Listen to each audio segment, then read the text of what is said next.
welcome to the 29th Annual William Oliver Baker Award Dinner, a very special occasion this evening. And thank you all for being here. This is my first time hosting the INSA Baker Award Dinner.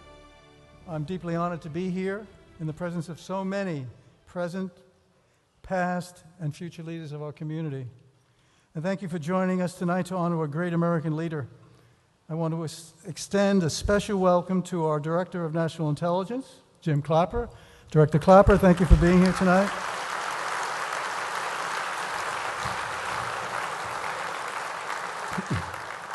A very special welcome also to General Mike Hayden, his wife Janine, and their family. General Hayden, thank you, sir.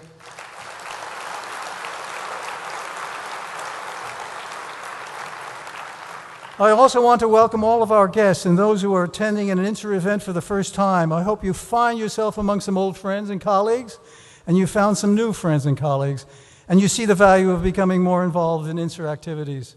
It's been a privilege to serve as INSA president for the last 4 months, not a long time, but enough to appreciate the value added from INSA and the great team that represents the INSA family. I'm honored to be here to again be working with INSA's chairman, a very special privilege for me, working with Ambassador John Negroponte, the chairman of INSA. Ambassador Negroponte.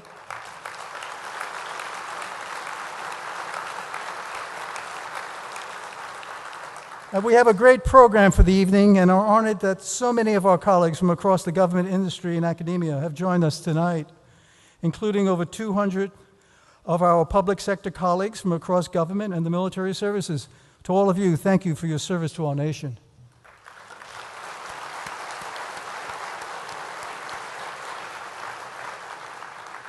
But this audience is a great representation of INSA's mission of advancing public-private partnerships. I've been told that we have surpassed our record attendance from years past with tonight's attendance of over 700. And thank you for your continued support of INSA and the great Americans we recognize for their service to our nation's security with our Baker Award. I now ask that you all rise for the presentation of the colors and the singing of our national anthem. Tonight we have the Armed Forces Color Guard from the Military District of Washington to present the colors. Singing the national anthem is DC's finest, backed by special requests from our membership. Many of you are familiar with DC's finest, a quartet of retired Metropolitan Washington police officers.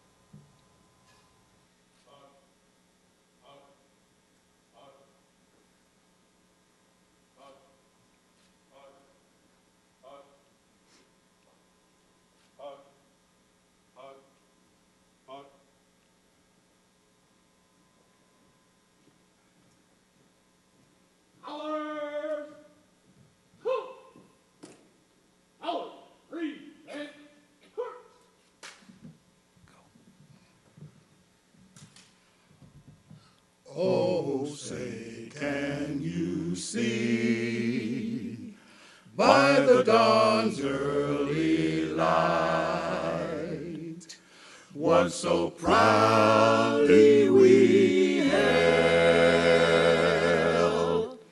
at the twilight's last gleaming, whose broad stripes and the bright stars through the perilous fight, o'er the ramparts we watched, were so gallantly streaming, and the rocket's red glare, the bombs bursting in air, gave proof through the night that our flag was still there. Oh, say does that star-spangled banner yet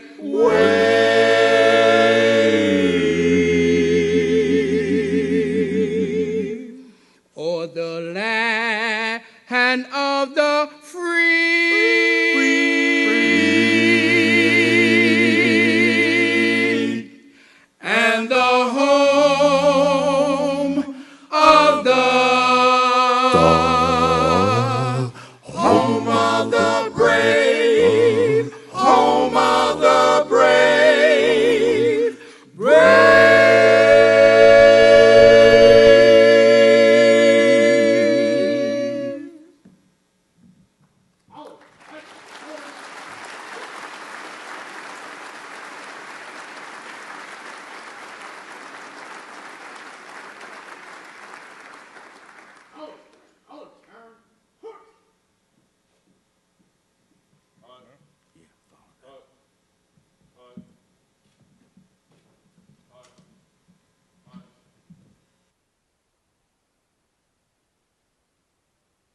Thank you. A special thank you to the Armed Forces Color Guard for your service to the community and to the nation. Could we hear it for the Armed Forces Color Guard?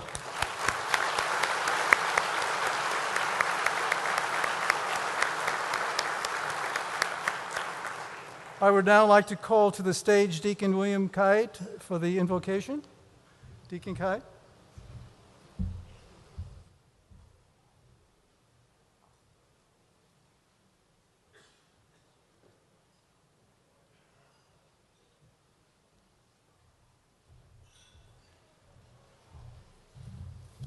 Good evening. Please bow your heads and pray for God's blessing.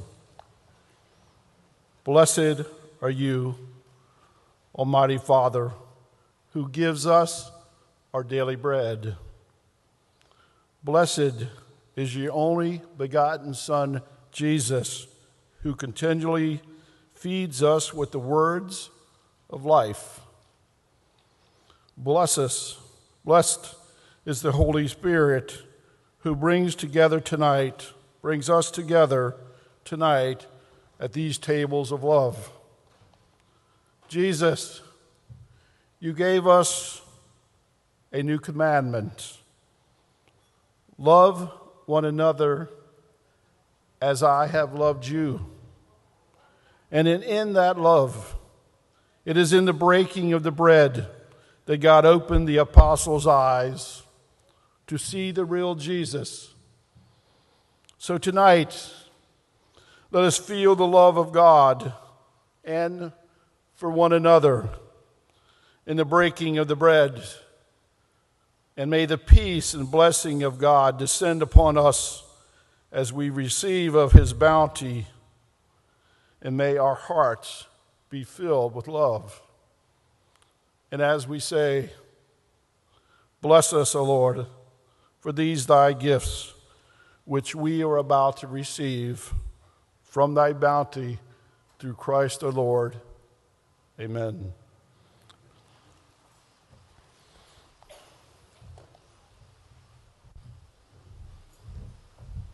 Thank you, Deacon Kite. I'm pleased to announce this evening we are live tweeting this event. Any of you who are not familiar with that, we have someone in the back to explain it? No? I ask any of you who are tweeting to use the hashtag INSA Baker Award. INSA Baker Award. And if you're tweeting, only say good things. Thank you to everyone who will be tweeting tonight, seriously. Someone's tweeting at the front desk. I'd also like to recognize and thank the sponsors. This is very important because the sponsors really are key to making events like this possible. The sponsors of the board reception.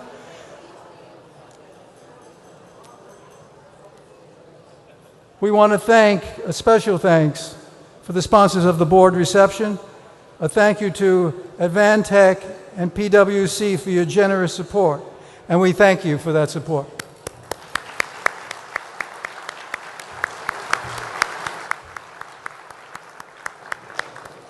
We're all gathered here tonight to honor an American patriot, a man who has dedicated a lifetime in serving his country in the private sector, government, and the intelligence community. General Michael Hayden, on behalf of INSA, thank you for all that you have done in the service to our country.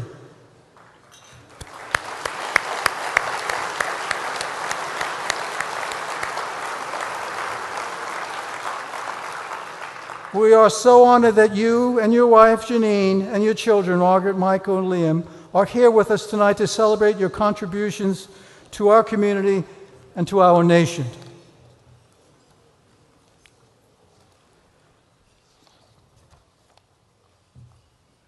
I've had people ask me, who is William Oliver Baker? And in truth, I had to ask myself that question when I was new to INSA. I don't think it's an unfair question, but some of us just don't have that background. And that's a shame, because this was a great American. I guess even given the demographics of the intelligence community since 9/11 and the number of employees under the age of 35, this is not an unusual question. So please bear with me if I just spend a few minutes talking about some of what Dr. William Oliver Baker contributed to our nation's security. Dr. Baker was an amazing man. He was born in July 1915 in Chesterton, Maryland. Upon receiving his doctorate from Princeton, Dr. Baker joined AT&T Bell Laboratories in 1939, where he helped develop technology that found widespread applications in World War II and the Cold War. He went on to serve as vice president for research at Bell Labs from 1955 until 1973, when he became president of the labs. Under his leadership, Bell Labs produced historic discoveries such as the laser, the Unix computer operating system, and a variety of telecommunications devices that made cellular, satellite, and space signal transmissions a reality. During the 1950s, President Eisenhower acknowledged that our national security hinged on our abilities to develop, understand, and utilize technological achievements. For this reason, Dr. Baker was appointed to what became the President's Foreign Intelligence Advisory Board in 1956, where he served without interruption until 1977, and then was reappointed in 1981 until 1990. For those 30 years, Dr. Baker advised 5 U.S. presidents on issues that started with the launch of the Sputnik through the collapse of the Soviet Union. Along with his work on the NSA Scientific Advisory Board, where he served for 20 years, Dr. Baker played a major role in developing revolutionary intelligence collecting techniques that are now integral parts of our mission today. He was a man who had an unyielding faith in the unknown and basic science, for it is there that he fearlessly led others to search for answers. He believed that through innovation and cooperation, we could both secure our nation and serve as a beacon of hope and optimism for fellow man. Dr. Baker is a man who epitomized the spirit we seek to foster here at INSA and with this special event. Not only did he work in government and industry to further the security of our nation, but he did it simultaneously at Bell Labs and in the White House. He was a patriot, a scientist, a statesman. His spirit is alive tonight in this room. All together we embody that same collaborative spirit for innovation and excellence. The William Oliver Baker Award was established by the Security Affairs Support Association, SASA, from which INSA descended to honor the man and his ideals. It's an award given to a person who has demonstrated sustained excellence and significant contributions to the intelligence and national security activities of the United States by way of work in both government and in the private sector. Recipients of the William Oliver Baker Award exemplify the same sense of leadership, dedication, and love of country as Dr. Baker himself. It is now my great pleasure to recognize previous Baker Award recipients who are joining us tonight. As I read your names, I ask that you please stand and be recognized. The Honorable Charlie Allen, 2002.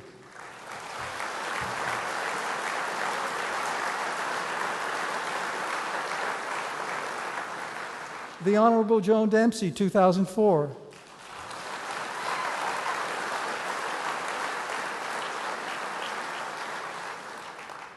DNI James Clapper, 2006.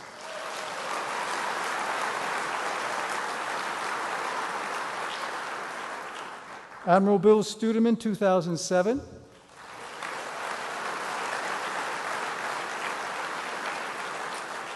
The Honorable Dick Kerr, 2008.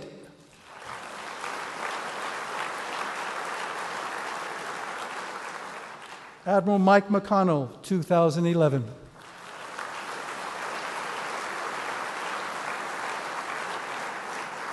Thank you all for your continued service and support to our country. General Hayden, I hope you will join us next year with the previous award recipients as we celebrate the 30th Annual Baker Award Dinner, a tremendous milestone for INSA and the community. Please enjoy your dinner. I'll be back after dinner as we honor the extraordinary work and contributions of General Mike Hayden. Thank you.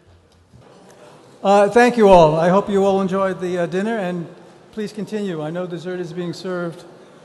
I'd like to take a moment to recognize all of the leaders from industry and government who, despite their busy schedules, find time to lend both their time and expertise to serve on the INSA Board of Directors, the INSA Board of Advisors, and the Executive Committee.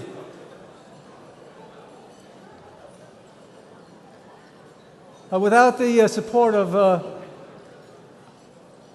these officers, it would be almost impossible for INSA to function and get on with its mission. So we truly are appreciated for the time that you all volunteer to contribute to the INSA mission. Many of you here tonight are scattered at several tables. I'm going to ask that the members of the INSA Board of Directors, that the INSA Board of Advisors, and the Executive Committee please stand so we know who you are, and we'd like to thank you for your service.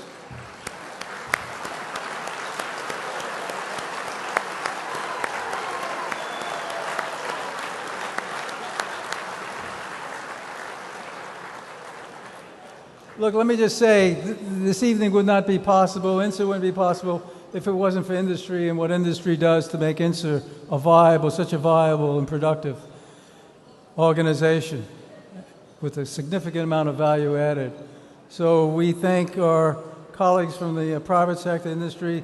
You're all great. You not only contribute time, but you also, during a period of tight budgets, sequestration and so forth, you continue to be very generous with your time and your resources to support the mission.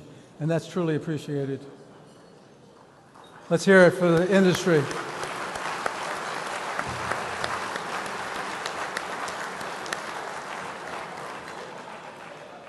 You know, as I've been out meeting, and I've been doing that for 3.5 months worth with INSA private sector members and our counterparts in the public sector, it's rewarding to hear time and again that INSA is the one place people can go to for honest and open discussions of long-term issues that affect our nation's security.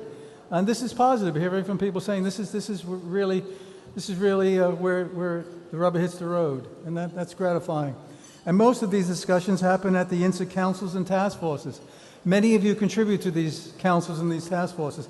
And I'd like to publicly thank our council and task force chairs who donate so much of their time and energy to INSA. Not every council chair could be here tonight, to include Bob Farrell, who's the chair of our Council on Technology and Innovation, Mary Sturtevant, the chair of our Smart Change Task Force, and Scott White of our Strategic Planning Committee.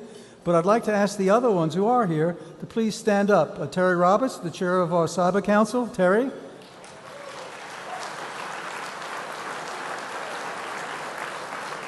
Thank you, Terry.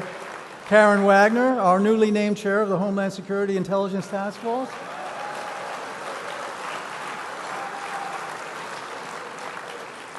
Kathy Fearson, co-chair of Security Policy Reform Council.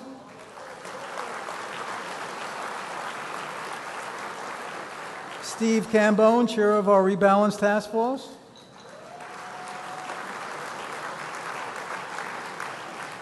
Jose Jimenez, chair of our Audit Committee. Jose, thank you so much for all you do. And Craig Parasat, the chair of our Marketing Committee. Thank you, Craig. And recently named, I'd like this officer to also stand. He was recently named just this past week as our new Senior National Security Advisor, Ambassador Robert Joseph.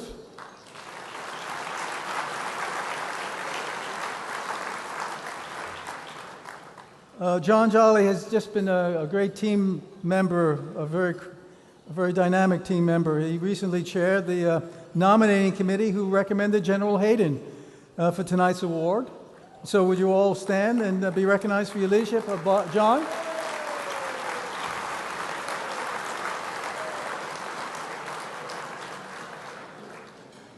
There were a few others who wanted to be nominated, so John, be careful. No, I'm just saying.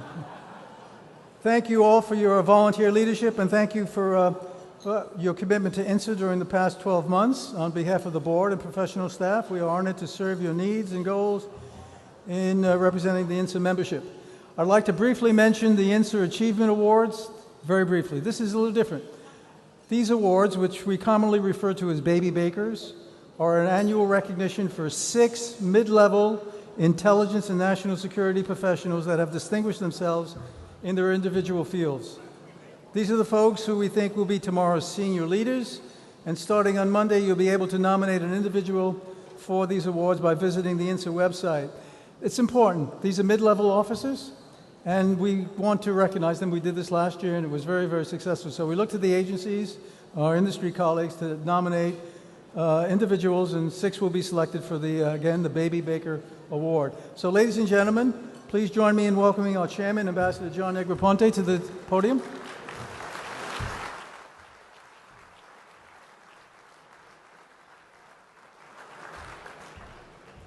Thank you, Joe. Good evening, everybody. First and foremost, let me thank everybody for joining us this evening on this very auspicious occasion, and really the most important single event, public event, that INSA hosts every year.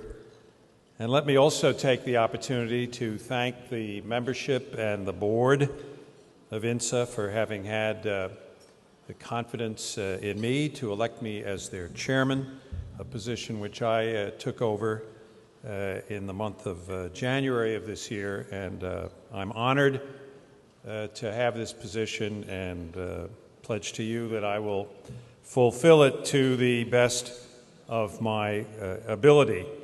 I think that probably the first and best decision that I made and recommended to the board when I joined was to ask Joe Detrani to be our president, and I think he's off to a very, very good start indeed.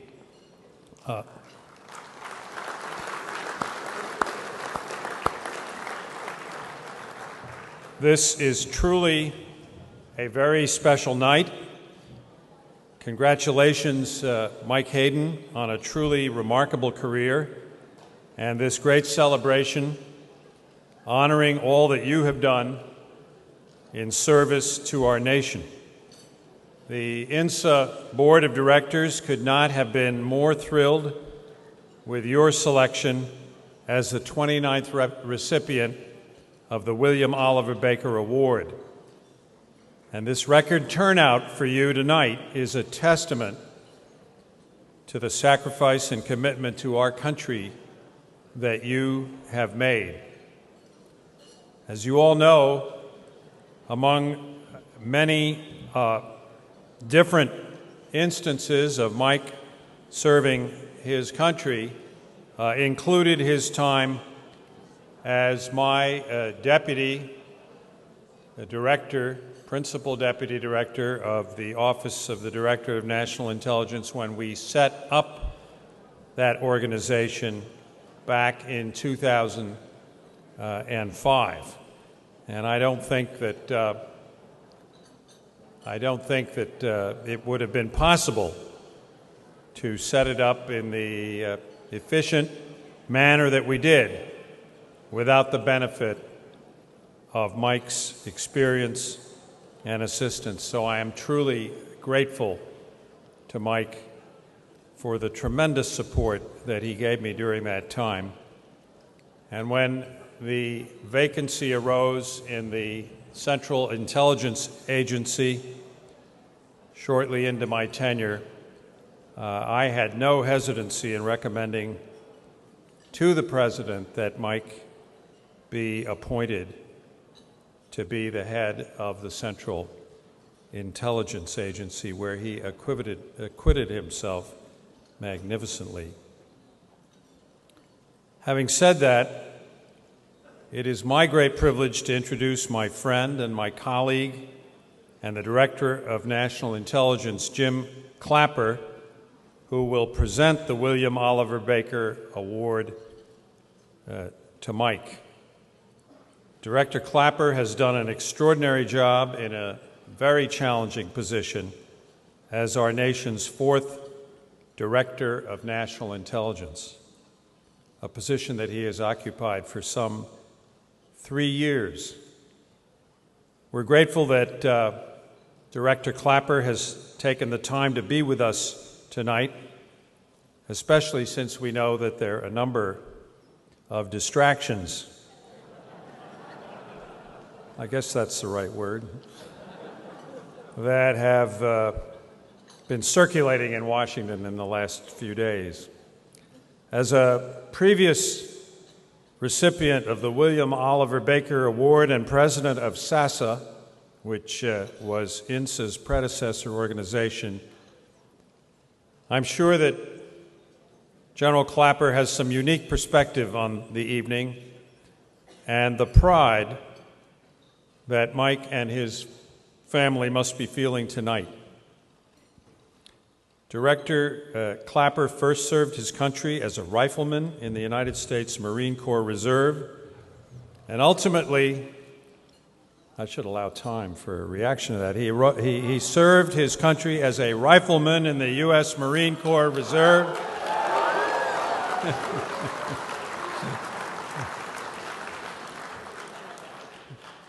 I got to get back into the spirit of this stuff. And rising to the rank of Lieutenant General in the United States Air Force.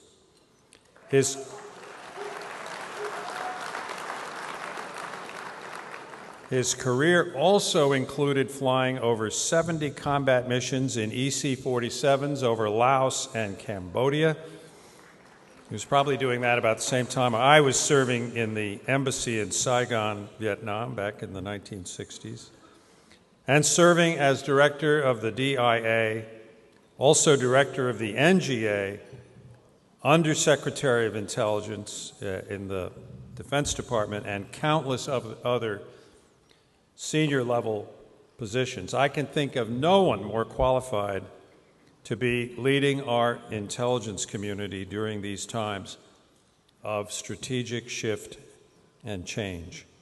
I would like to commend General Clapper for his leadership at the ODNI and all that he has done to bring the community together, especially through his focus on intelligence integration. I want to ask that General Clapper pass back to the intelligence community the gratitude and the praise of the entire INSA membership in recognition and in gratitude for the service that they are providing the nation. So I would like to now invite General Clapper to come to the stage in order to present General Hayden with this distinguished award. General Clapper.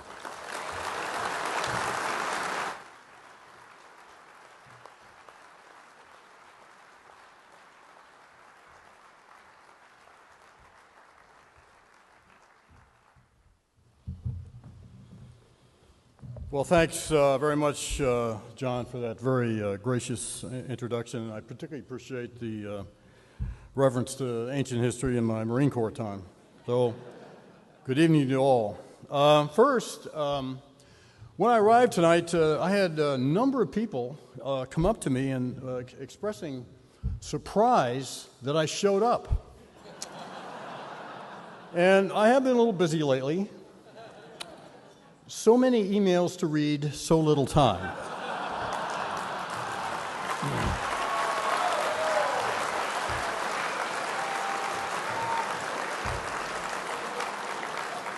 So, after the salad course, I decided maybe that's a good strategic time to take a head break. And you know, at my advanced age, 1 foot in assisted living, you got to take advantage of the time when you get it. So I found out a way I can squeeze out even more time to read emails. So I'm standing there doing my thing, and the guy next to me is reading his email at the same time. process improvement thing, you know. So it is great to, you know, for me this is a special evening. I look forward to it every year. It's a real gathering of the family, you know. Those in the government, those out, and it's just a unique event. And I'm very honored and proud to be a part of it. Speaking of friends, one additional dignitary I want to introduce is a great friend of mine, and that's John Pistol, who's the administrator of the Transportation Security Aid. John, if you would stand, please.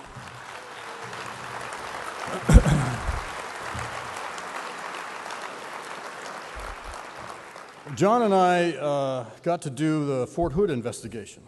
And so we did, I don't know, a dozen congressional appearances together. And those of you who've been through this know that when you do that, you bond big time.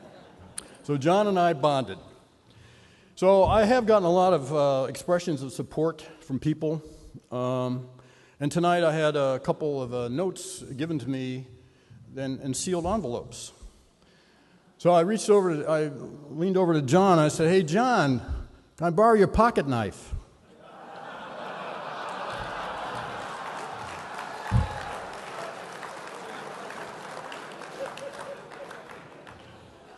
Well, anyway, most importantly, we all get to be here with Mike and Janine Hayden, along with their family. Mike's sister, Debbie, and her husband, Dom, along with their son, Tony, Mike's brother, Harry, and Mike and Janine's children, Margaret, Michael, and Liam, along with their spouses, Joe, Susan, and Jessica. So Mike clearly brought along his own cheering section. Yes, please.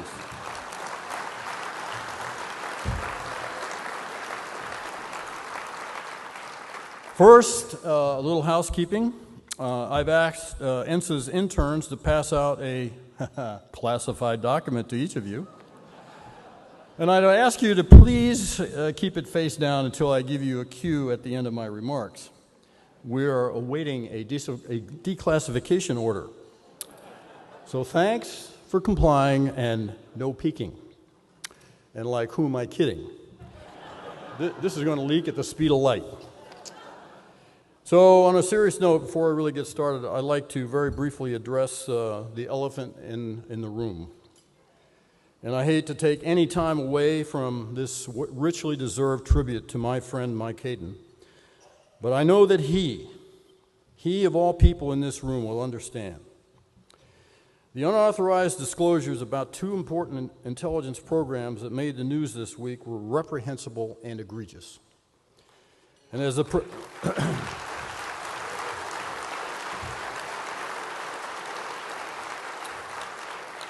And as the President said this afternoon, these programs are completely legal.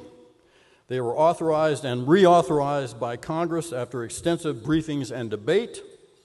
The hearings and debate, they are conducted in strict accordance with court orders and oversight, and the valuable foreign intelligence we collect under them is used to protect our nation and make our people safe and secure.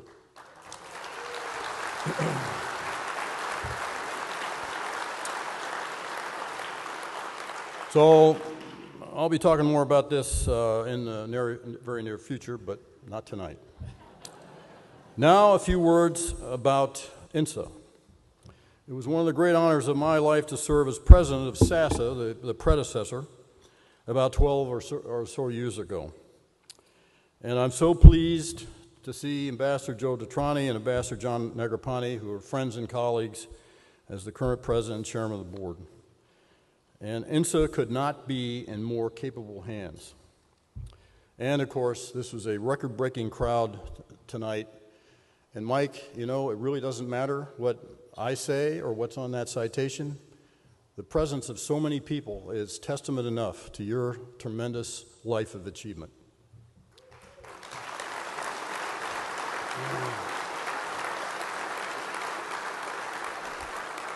You know, INSA does a lot of great things for this country.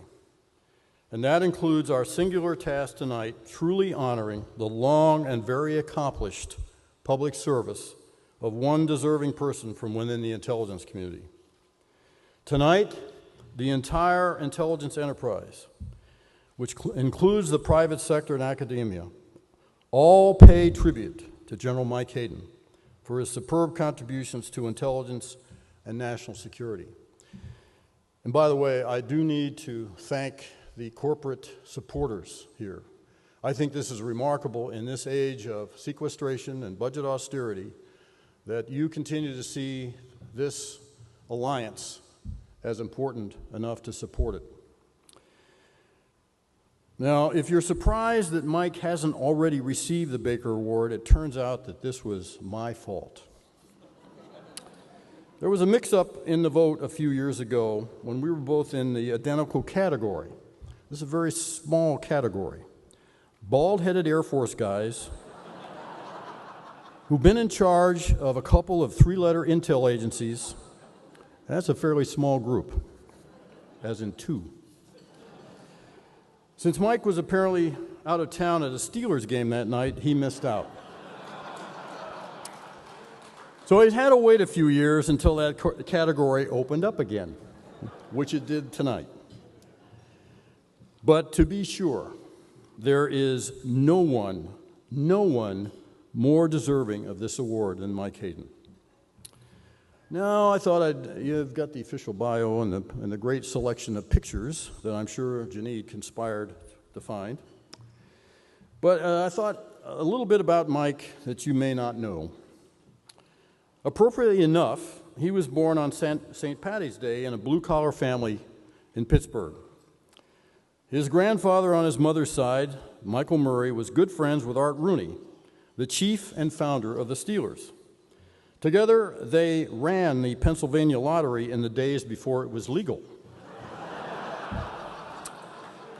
Mike's father, Junior, was a welder and a decorated World War II veteran, one of the greatest generation, truly.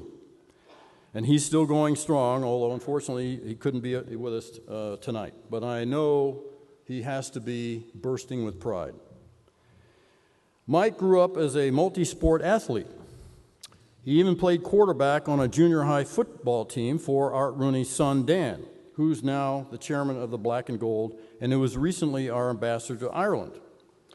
Mike was also an exceptionally brilliant and dedicated young Irish Catholic student. He went on to higher education, working his way through Duquesne University, right there in Pittsburgh. He was a cabbie, a bellhop, a football coach, and a Fuller brush salesman. Yes, Mike Hayden sold hairbrushes.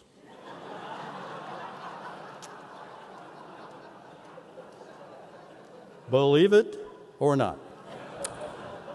It appears he may have come into contact with a tainted brush that had some kind of side effect to using them. In fact, it occurs to me that maybe I bought one myself back then and didn't even know it. Mike also scored something of a dream job during college, although it didn't really pay anything, and that was working for his cherished Pittsburgh Steelers. And it led to him being able to get closer to the future love of his life, Janine. They had a class together at Duquesne, and he was able to get her and her roommates tickets to a game. That was the ultimate back then at Pitt Stadium. Sufficiently impressed, she eventually agreed to tie the knot. And so they set out on a great adventure together, courtesy of the United States Air Force. One by one, Margaret, Michael, and Liam came along, making their family complete. And by the way, all three grown children chose careers of public service. And I know that's a legacy that Mike and Janine are extremely proud of. Please.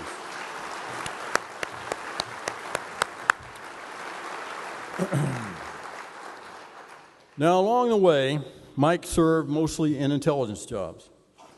But he also had a few atypical ones, such as air attaché in a country behind the Iron Curtain, teaching ROTC in New England, writing the national security strategy at the White House with one of our heroes, General Brent Scowcroft, and also a former winner.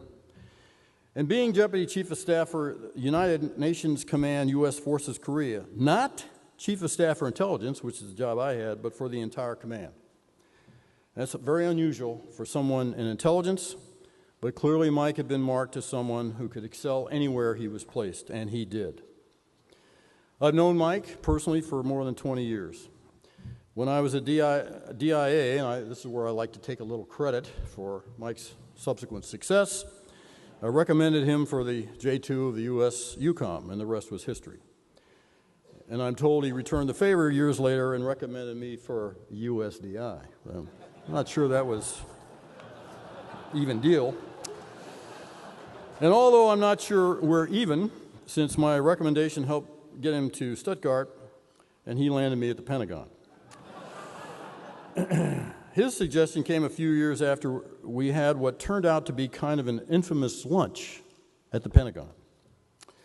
Secretary Don Rumsfeld and Steve Cambone, who's here tonight, and we can all laugh about it now, wasn't funny at the time, and Chairman of the Joint Chiefs then, Dick Myers, they were on one side of the table, and Mike and I were on the other side, both literally and figuratively, with Jake Jacoby as the three directors of NSA, and NGA, and NDIA.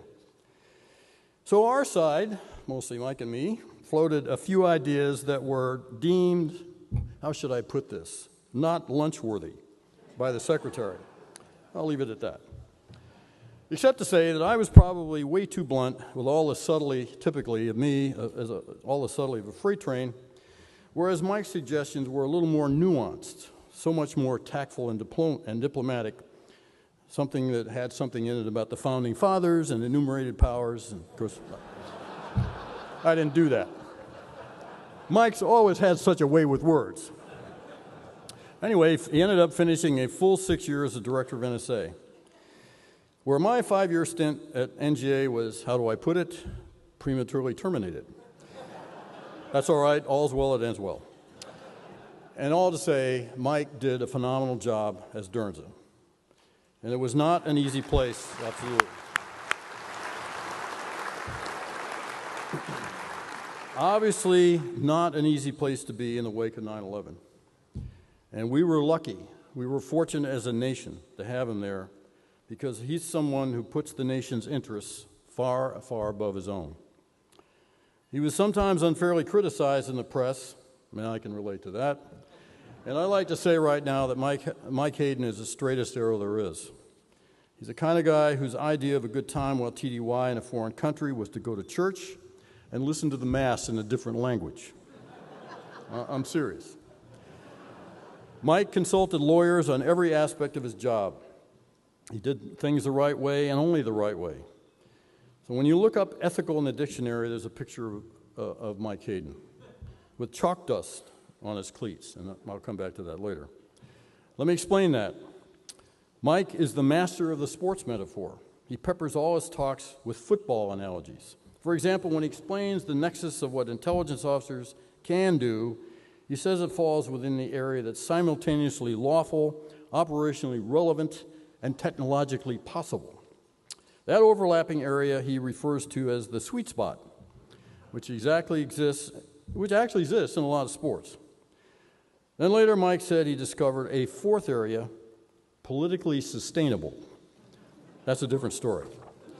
So when it comes to staying within the bounds, Mike always made sure he and his people knew exactly where the lines were drawn, whether in chalk dust on the field or legally in the real world.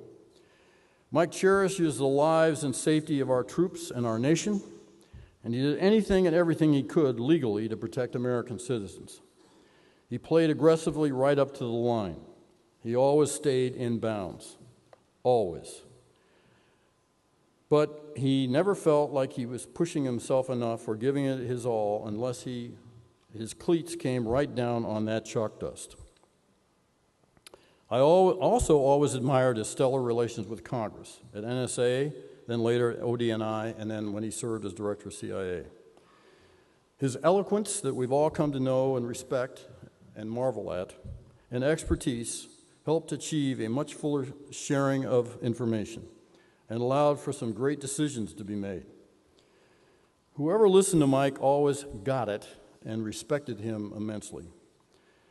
And Mike also had the utmost admiration for those who made a point not of telling you what they were against, but what they were for. because he's that way himself. After NSA, Mike became the very first Principal Deputy Director of National Intelligence, a long title that we tend to use the initials for, PDDNI. Or if you make it one of the letters silent, it's P. Diddy. Mike was there at the start with the first DNI, John Negroponte, so this is symmetrical, if you will. And I thank them both for what they did as they created that office. And it's not easy building a plane while it's still in flight during wartime when 15 of your 16 aerospace engineers also report to somebody else. And believe me, I understand that. So I'm standing on John and Mike's shoulders today. And then Mike was asked to become the director of CIA. At NSA, he'd been at the forefront of SIGINT, and now he was switching over to the human side. But I believe he felt very at home in moving to a building where the words from the book of John, chapter 8, verse 32, are literally etched into the wall of the main lobby of the Central Intelligence Agency. And I quote, "And ye shall know the truth, and the truth shall make you free." So Mike took it upon himself to superbly lead, support, and defend this crown jewel of an agency that had been asked to make some very difficult decisions in time of war. Since there were obvious reservations about a military man taking over as DCIA, he called for a town hall on day one to assuage any concerns. Somebody asked him, "So what do we call you?" He said, "Mike, General, Director, whatever you want." Not exactly the military martinet some people thought he would be. I think most of you know that he's as humble and kind as he is thoughtful and principled. But that's always a pleasant surprise for a workforce to find out. In fact, he was so down to earth, he'd pull up a chair at a random table in the cafeteria and eat lunch with whomever happened to be there. One time, he accidentally crashed a group who were holding a baby shower. It's true. Nobody's really sure how much the new mother-to-be appreciated the suggestion for a name, which he said would work equally well for either a boy or a girl. Terry Bradshaw. So Lynn Swan was his other suggestion, which is better than Mean Joe Green, I guess. So it took a while for some at CIA to stop doing a double take whenever they saw him running the trails at Langley while he was training for a marathon. It's always funny, though, how an organization and those around it react to change at the top. It didn't take long for the word to get out that Mike had a Diet Coke habit and that he popped M&Ms when he was too busy to eat. So somehow, amazingly enough, these two items showed up at every American embassy around the world whenever he came to visit, and even at meetings with foreign visitors, so his reputation spread far and wide. They apparently had pretty good intel on him. Mike either started or revived after an absence, bringing in the former directors of CIA. He'd get them briefed up on the current world situation and then, of course, asked for their advice, which made a lot of sense to pulse those who'd been in his shoes before with such a unique job. He'd already been close friends with George Tenet, since George hired him to be the director of NSA. But he ended up developing great relationships with all the formers, as they're called. And his secret weapon, of course, in all of this was Janine. The same sense of responsibility and duty that Mike felt for his workforce, she brought to the families. Setting up family support programs at those mostly civilian agencies where none had really existed before, like those that are in the military, and keeping spouses in the loop. In Mike's formal portrait at CIA, along with a flag behind him that had been recovered from the rubble of the World Trade Center, Mike insisted that Janine be painted in it as a little photograph of her on his desk, which led George Tenet at the unveiling to loudly gripe, "Damn it, he just ruined it for the rest of us." But in all seriousness, Janine richly deserved that small tribute.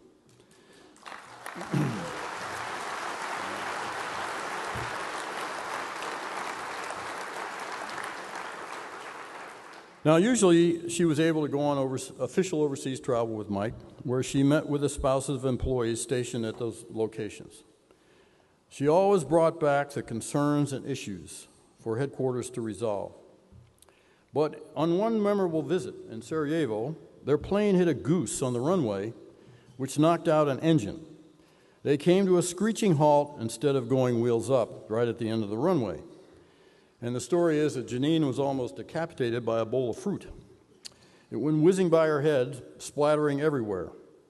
She survived, remained her cool self as always, and was also with Mike on his last day at Langley, saying goodbye to everyone in the main lobby. Now, these days, Mike, of course, has moved on to the private sector, but he continues to be an exceptionally valuable and staunch defender of the intelligence community, both on TV and in print. And he performs an invaluable service for all of us. And Janine still lends her own tremendous support to the families of those who defend our nation. There's a quotation on a wall at Langley that I know resonates with both of them. It's the CIA mission statement, which is posted over an image of the Statue of Liberty, and it goes, "We are the nation's first line of defense. We accomplish what others cannot accomplish and go where others cannot go." Mike and Janine continue to shine a light on the intelligence community and to tell the world that the people of the intelligence community are great Americans, friends and neighbors with families, who care themselves, by the way, about their own civil liberties and privacy. The rest of this country should be proud of them and not fear them. So, with all that in mind, I'd like to start a new tradition here at the Baker Award Dinner. Now, I've been singing the praises of Mike myself, literally, so now we're all going to sing the praises of Mike. And here's the best part. So to avoid having to do this a cappella, we're going to be accompanied tonight by a special guest. Skunk, that's your cue. Who performed at an INSA tribute before in the wake of the coast bombings not long ago. Yeah, I think he does a round of applause for Skunk.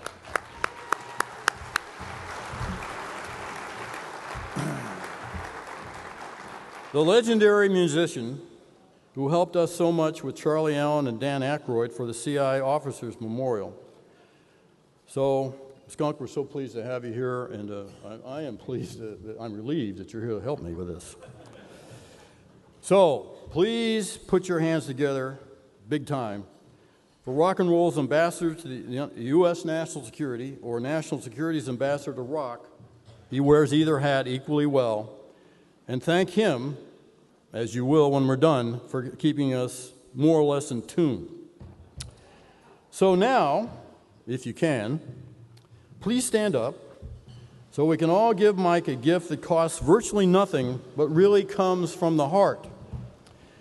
It's the gift of song, and it does require a little audience participation.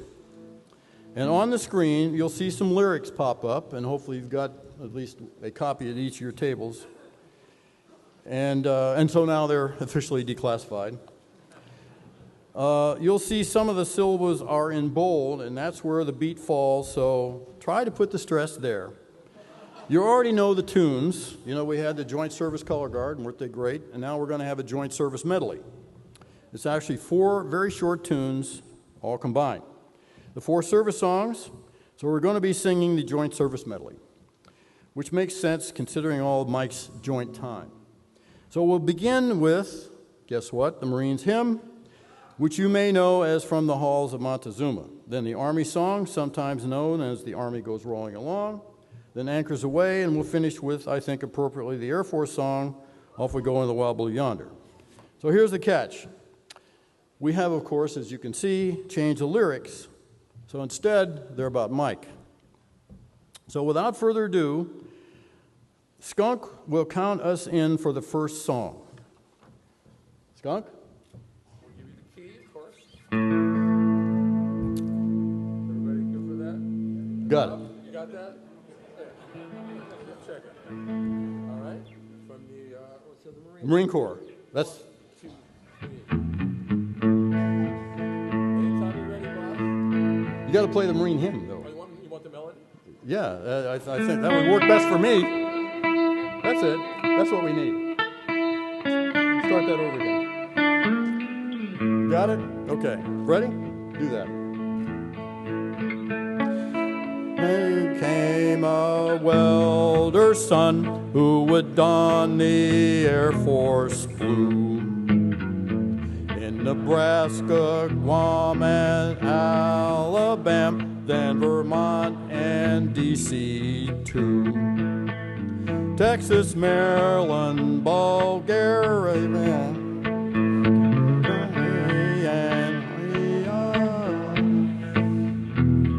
every place a metaphor for the black and gold was nice. Okay, you get the idea? Okay. All right, next it's the Navy, I believe, yes. Anchors away. Absolutely. And Robert, we're going to change the key to G. And you guys are familiar with the melody? Yeah.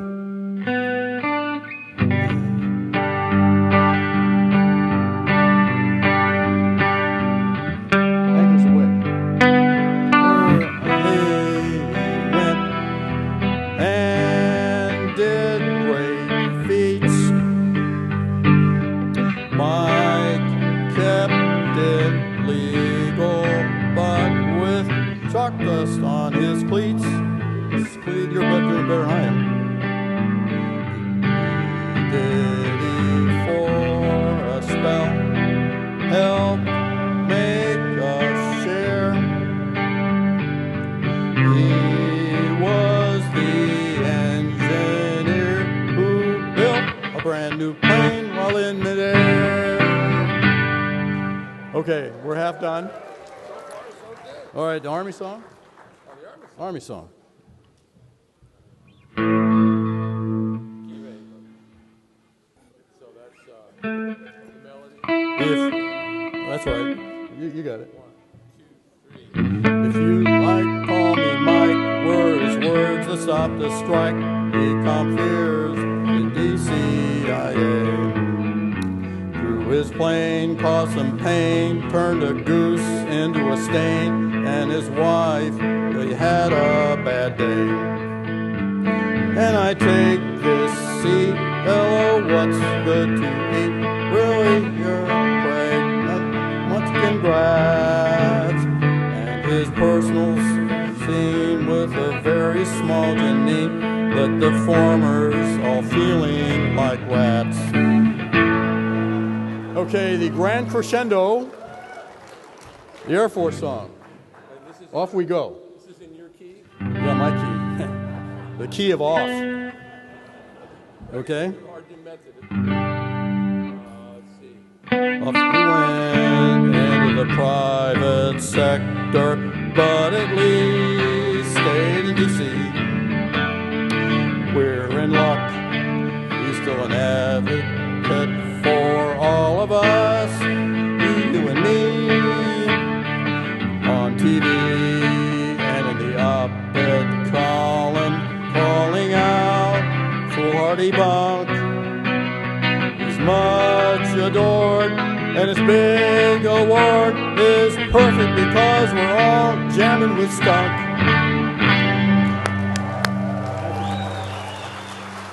Thank you. Thank you, skunk. And thank you, members of INSA, for the gift of song and being good sports. So you can sit down, please. You sound like a choir of angels. Tone-deaf fallen angels.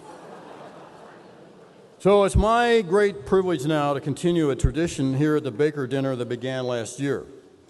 A young intelligence community professional, and of course everybody's young to me, will read the formal citation. The lovely voice you hear from off stage will be that of INSA research intern Kate Swafford, who's working on her Master's of Arts and Security Studies at Georgetown. And INSA has marked Kate as a future leader in our great intelligence community. So General Hayden, if you and Ambassador Negroponte can come forward, and Kate will read the citation, please.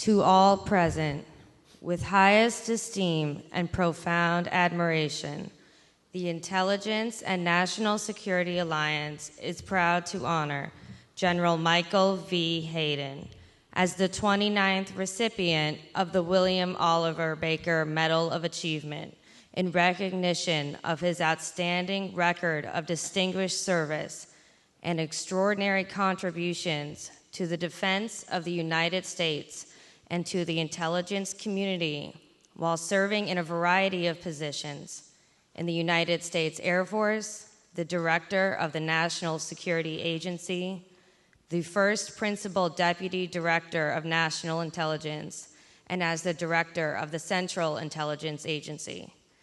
In over 40 years of service in the military and government, General Hayden's sustained and countless contributions to public service and profound impact across all intelligence disciplines and to countering terrorism and extremism have greatly enhanced the security of our nation. His demonstrated leadership, vision, sustained excellence, and unwavering commitment to intelligence, national security, and national defense has been an inspiration to all of those who have worked for and with him. Confirmed multiple times for positions of significant trust and responsibility by the U.S. Senate, General Hayden has been the epitome of integrity and commitment to public service. His decisiveness, foresight, confidence, passion, and consistently strong character have distinguished him as one of our nation's most gifted leaders and a dedicated public servant and patriot. He selflessly continues to serve the intelligence community and the nation through service as an advisor on a variety of government boards and councils. The record of his accomplishments, which have characterized his distinguished career in public and private service, will endure as an inspiration to all.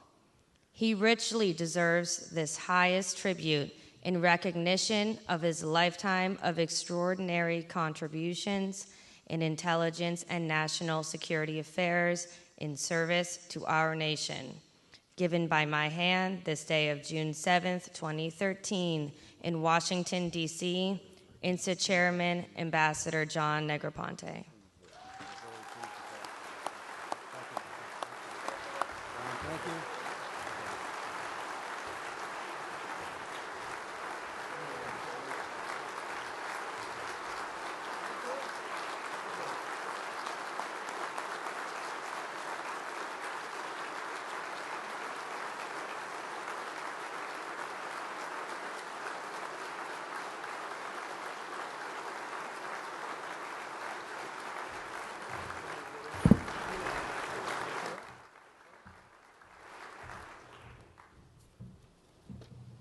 My turn.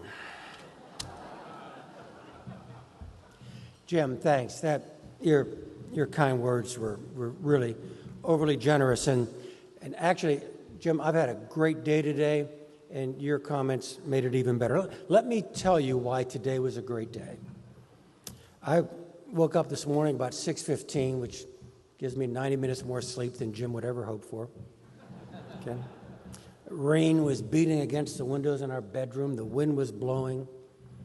I rolled over, grabbed my iPad, opened it up, hit the CIA press clips email I get every day, and saw that today's press clips were actually 1 meg. It's the largest file I've ever received in the CIA press clips, 180 pages. And I began to read with words like prism and metadata. And I turned to my wife. Remember, Jim, I told you it was a great day. I turned to my wife and said, "Hon, it is a great day to be a former senior intelligence officer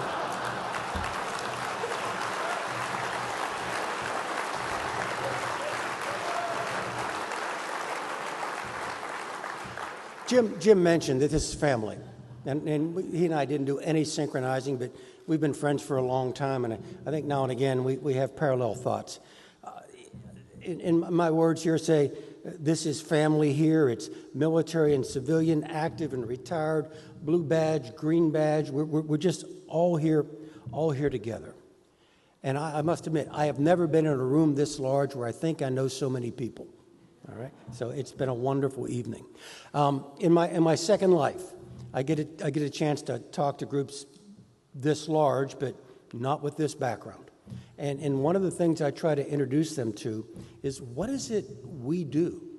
You know, this family of which we're all a part. What distinguishes us? And I draw this kind of extended metaphor, so bear with me.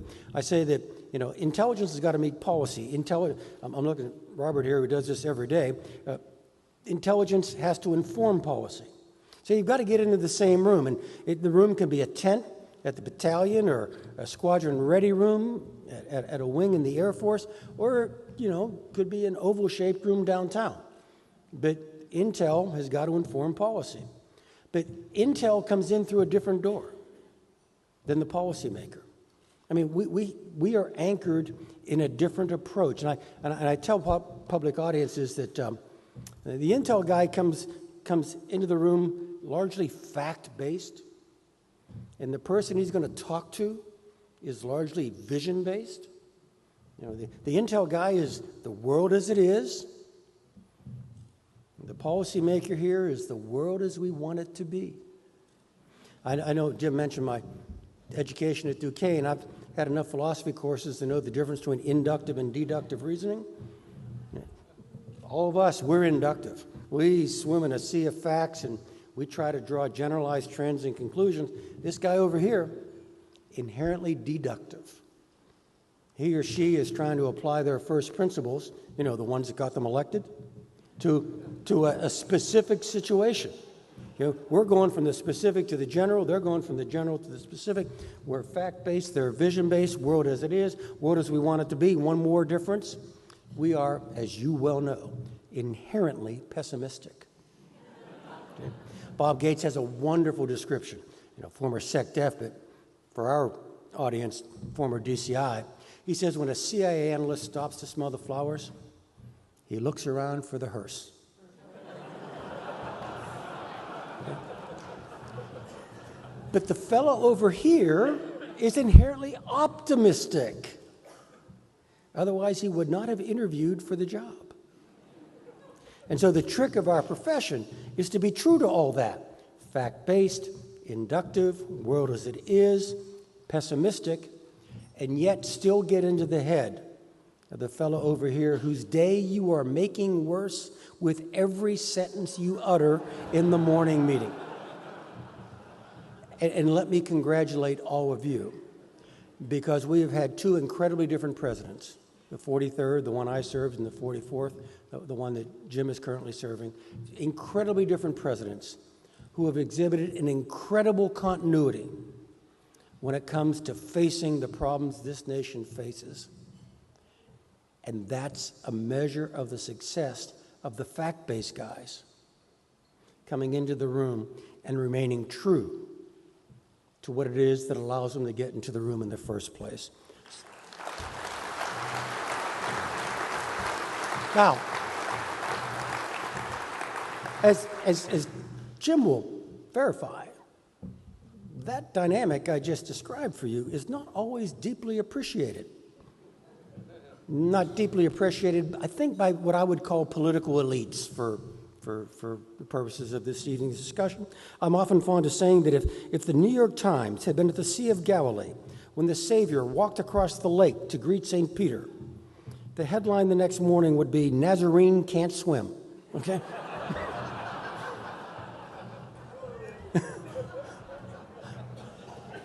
And as you well know, any story about us is rushed to the darkest corner of the room as quickly as possible. Jim, I really empathize, not just sympathize, but empathize with your comments. This is one case where the retired guy telling the active guy, "I know exactly how you feel," is exactly correct, because the program you're defending is the direct lineal descendant of a program that I began at NSA in October of 2002. Now, I know we've got friends here. actually kind of friends of the family. We've got some folks from the press here, and frankly, by and large, our contacts in the press deeply appreciate what we do. But every now and again, I mean, those of us in this room, no, I won't blame you for this. I'll just say it's me, all right? Every now and again, I let the dark angels of my nature get a little too much advantage in my mind. And let me summarize how some people view our relationship, what it is we do, our intelligence family, with some of our nation's political elites. Here it is. Our political elites feel fully empowered to criticize all of us in this room for not doing enough when they feel in danger. And as soon as we have made them feel safe, they feel they have the right to pontificate that we're doing too much. That is my summary of how that works. Now, I don't want to, that actually came out pretty dark. I'm sorry, all right? Because what I want to emphasize is the more you get from where we're standing and a little further out into the countryside, by the time you break 495, that attitude begins to kind of shift. By the time you get to Manassas, it's all over, all right? I get to travel a lot in my second life, and occasionally I get recognized. And very often our countrymen will come up to me. Porter Goss and I, we were on a cruise together a couple of years back. We were actually working for our passage with Holland America Line in the Eastern Mediterranean. It was something called Spy Cruise, okay?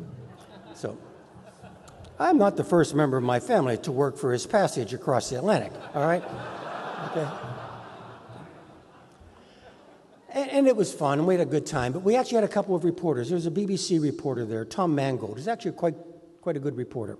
And Tom wanted to talk to Porter and me in kind of a private setting. So Porter was traveling with his son Chauncey. I was with Janine. We went up to one of the more exclusive restaurants in the ship. You know, we paid a little bit extra, but it was private, quiet. The food was a little higher end. And we're chatting there, and Tom, the BBC reporter, kind of leans into Porter and me and says, "Do you guys ever get recognized?" And, you know, Porter looks at me, I look at Porter and go, "Yeah? Do people come up to talk to you?" "Yeah." "How do you handle that?" Porter looked at me and I looked at Porter and said, "Well, we generally say, 'Thank you. That's very kind of you to say.'" I mean, he expected a dynamic that neither Porter nor I had ever experienced. And despite my little dark description about the right to complain when you're not safe enough and the right to complain when you made them feel safe, that's not the general consensus. I can tell you at 1.0 certitude, 100% of the time, every time any of our fellow citizens have come up to me since I've retired from government, the only thing they have said to me is, "Thank you," which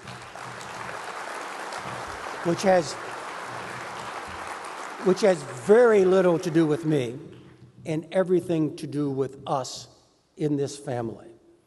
You know, the nation we defend actually has a better understanding of what it is we do to defend them and a deeper appreciation of that than you and I experience in our daily life in this very unusual ecosystem inside the Capitol Beltway.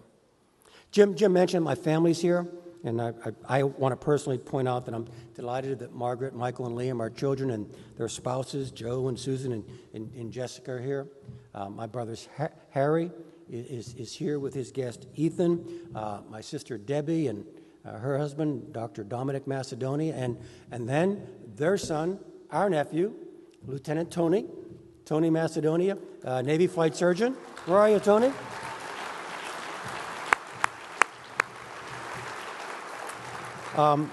This is a great award. I'm really humbled, almost embarrassed by what's going on this evening. I've had a few other recognitions. I want to share one with you. Jim mentioned that Stewart thing. Heinz Field is sitting on my boyhood home. Okay, the neighborhood where Heinz Field is where I grew up. The street next to Heinz Field is labeled Michael V. Hayden Boulevard, which, okay. I feel, okay, that's a little reflection of something I've done, but you really need to know, I didn't do it. The guy who made that happen is my brother Harry, okay, who is here tonight and has been a wonderful friend and supporter of me. And on behalf of me, my brother got the mayor of Pittsburgh liquored up one night, shoved a proclamation in front of him, he signed it, and I got a boulevard.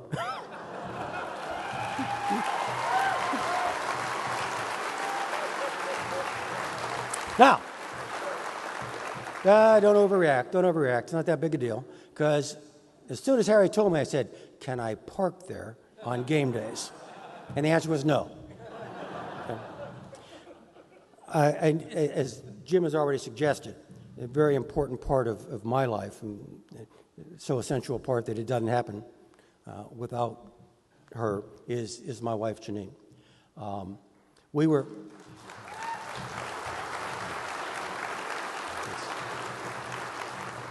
head of two big three-letter agencies, and for most of that time we were a nation at war.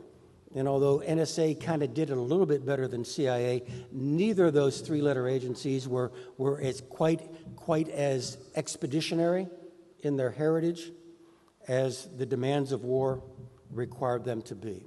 So she stepped up with our military background and began to build the support structures within NSA, a bit easier to do because it's 50% GI, and particularly within CIA, which was incredibly expeditionary, which had all of its weight on its forward foot, but had nothing of the support structures that you and I have experienced inside of American Armed Forces. She was as often in CIA headquarters as I was when I was director, trying to build up the necessary things to keep our families supported and healthy and keep our officers in the fight. Beyond that, thank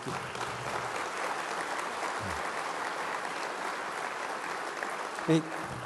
Beyond that institutional contribution, she continued to make, I'm sure all of you appreciate, a personal contribution to me. The CIA job was the best job I've ever had. It had everything an intel job has, plus that other stuff. You know, and so you could make a decision at 8:30 at night and the pictures would be on your desk in the morning. And that was, in its own way, very fulfilling. But you know, there are an awful lot of phone calls at 2 o'clock in the morning. And this is a true story.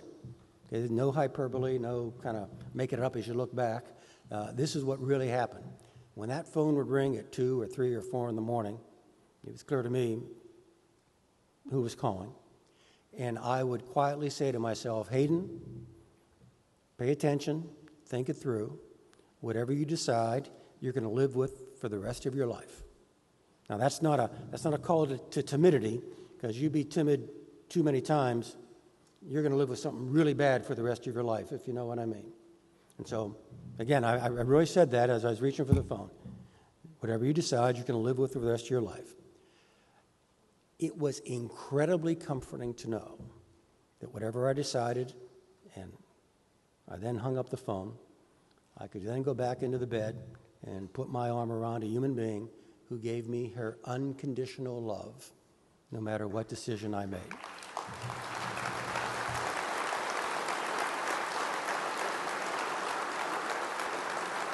So, thank you all. It's really great for Janine and me and our family to be back among the extended family. You humble us with the attention you've paid to us tonight. Thank you all very much. Remember, what you do is so important for the defense of the Republic.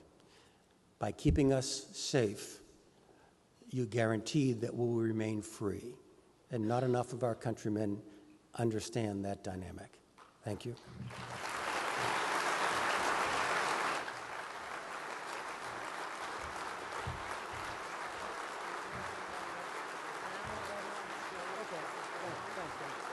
Why don't you stay right here? Yeah.